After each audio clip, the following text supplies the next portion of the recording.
Dal 4 al 7 settembre torna FVG Bike Trail, l'evento al quale quest'anno prenderanno parte 587 appassionati di bici proveniente per il 20% dal Friuli Venezia Giulia e per il 58% dal resto d'Italia, il restante 22% dall'estero.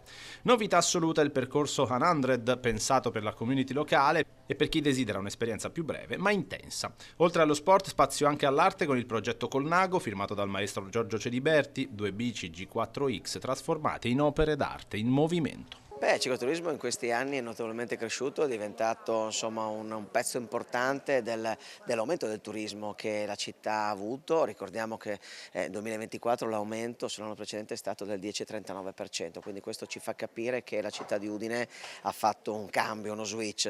L'FVG Bike Trail è un evento cicloturistico di bikepacking che si pone l'obiettivo di portare i partecipanti alla scoperta di quelle che sono le eccellenze del territorio e del lato più intimo autentico della regione. Abbiamo tantissimo da far scoprire da un punto di vista paesaggistico, culturale e non gastronomico, quindi il nostro intento è quello di aiutare le persone appunto a scoprire queste peculiarità. Abbiamo fatto una bella collaborazione con il maestro Celiberti, maestro di fama internazionale e artista riconosciuto veramente a livello internazionale.